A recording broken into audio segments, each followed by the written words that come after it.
ప్రభుత్వంపై బీఆర్ఎస్ విషం చిమ్మే ప్రయత్నం చేస్తోందని మండిపడ్డారు కాంగ్రెస్ ఎంపీ చామల కిరణ్ కుమార్ రెడ్డి. గోదావరి, కృష్ణా జలాల విషయంలో రాష్ట్ర ప్రభుత్వానికి చిత్తశుద్ధి లేదన్నట్లు కవిత విమర్శలు చేయడాన్ని తప్పుపట్టారు.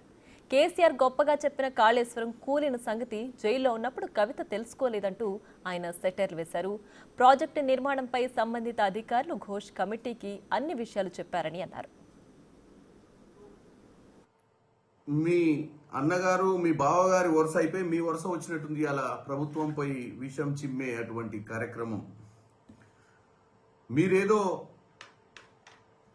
కాంగ్రెస్ ప్రభుత్వానికి గోదావరి, కృష్ణా జలాలపై చిత్తశుద్ధి లేదు అని చెప్పే ప్రయత్నం చేస్తున్నట్టు ఈరోజు రౌండ్ టేబుల్ కాన్ఫరెన్స్ లో ఎక్కడో మాట్లాడినట్టు. కాళేశ్వరం ప్రాజెక్టు, మీరు కట్టిన కాళేశ్వరం ప్రాజెక్టు మేరానగా ధీరుడిలా, అంటే మగధీరుడిలా ఏదో మీరు చెప్తున్నారు ఇందాకేదో మీ కవిత్వంలో నిలబడింది అని చెప్తున్నారు. అది నిలబడలే, పేకలలాగా కుప్ప కూలిపోయింది. మీరు మధ్యన జైల్లో బిజీ ఉన్నప్పుడు, అరెస్ట్ అయ్యి బిజీ ఉన్నప్పుడు, లేకపోతే పేపర్లు మీరు చదవకనో మీకు తెలవనట్టుంది. ఘోష్ కమిటీ, విచారణ కమిటీ ముందు అధికారులు, ఇంజనీర్లు, అధికారులు అలాగే కన్స్ట్రక్షన్ కంపెనీలు వాస్తవాలు చెప్పే దీనికి ఈ కాళేశ్వరం కూలిపోవడానికి కారణం ఎవరు? మరి ఈరోజు మీరు ఏదో విధంగా రాజకీయం మాట్లాడాలని, ఏదో విధంగా డైవర్షన్ పాలిటిక్స్ చేయాలని గోదావరి జలాలపై మీరు కట్టిన కాళేశ్వరం ప్రాజెక్టే కూలిపోయింది. 1945 నుంచి మొదలు పెట్టుకుంటే Sriram Sagar, Yellampalli, Devadula, Nizam Sagar, Singur, upper Maner, lower Maner, middle Maner 1935 నుంచి మొదలు పెడితే 2004 దాకా కాంగ్రెస్ హయాంలో కట్టినటువంటి గోదావరి జలాల మీద ప్రాజెక్టులు ఏవి కూడా కూలిపోలే. మీ హయాంలో మీరు 1.5 కోట్లు ప్రజాధనాన్ని దుర్వినియోగం చేసి కట్టిన కాళేశ్వరం ప్రాజెక్టే ఎందుకు కూలిపోయింది? రూర్కి ఐఐటి వాళ్ళు కూడా చెప్పిర్రు, ఇది కేవలము అసమర్థత పాలన, ఫామ్ హౌస్ లో పండుకొని డిజైన్లు గీయడం వల్లనే కాళేశ్వరం కూలిపోయిందని తెలంగాణ ప్రజలకు అర్థమైంది. కాబట్టి మిమ్మల్ని అధికారం నుంచి పక్కకు పైదొలగించిర్రు. మాకు చిత్తశుద్ధి ఉంది, మేమేం చేయాలనో మాకు క్లారిటీ ఉంది. ఇకపోతే కృష్ణా జలాల గురించి చెప్తుర్రు.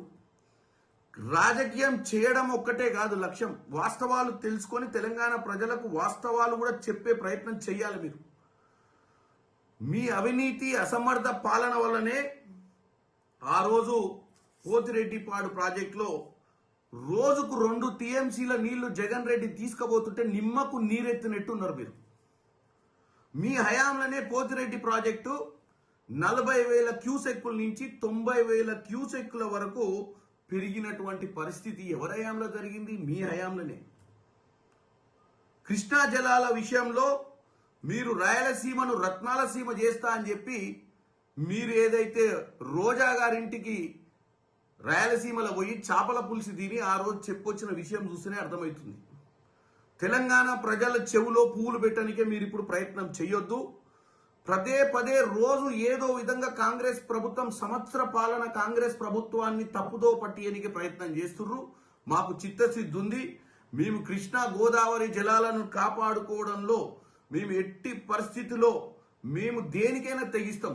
మీ మాదిరిగా ఆ రోజు మాట్లాడినట్టు, ఆ రోజు జగన్ రెడ్డి తోటి మీకున్న ఫ్రెండ్షిప్, ఆ రోజు మీకేదో లావాదేవీలల్లో మీరు ఈజీ తీసుకొని ఆఖరికి ఒక చిన్న విషయం, ఈ అపెక్స్ కౌన్సిల్ మీటింగ్ ఏదైతే పోతిరెడ్డిపాడు ప్రాజెక్టు పై పెట్టినటువంటి మీటింగ్ కి కూడా పోనీకే మీకు ఆ రోజు చేత కాలేదు. ఆ మీటింగ్ కి పోవాలన్నా పోయి ఆ మీటింగ్ లో మనకు రావాల్సిన కృష్ణా జలాలను కాపాడాలన్న ఉద్దేశం కూడా ఆ రోజు మీకు లేదు. ఇది తెలంగాణ ప్రజలు గమనిస్తున్నారు. కవిత గారు, దయచేసి మీరు తెలంగాణ ప్రజల మీద మీ డైవర్షన్ పాలిటిక్స్ పెట్టకండి. కాంగ్రెస్ ప్రభుత్వానికి చిత్తశుద్ధి ఉంది. కాంగ్రెస్ ప్రభుత్వాన్ని ప్రజలు గెలిపించారు. కాంగ్రెస్ ప్రభుత్వం కృష్ణా గోదావరి జలాలను ఏం చేయాలి, ఎట్లా మనము వాటి వల్ల మన రైతులకు లబ్ధి జరిగించాలో మాకు ఒక అవగాహన ఉందని తెలియజేస్తుంది.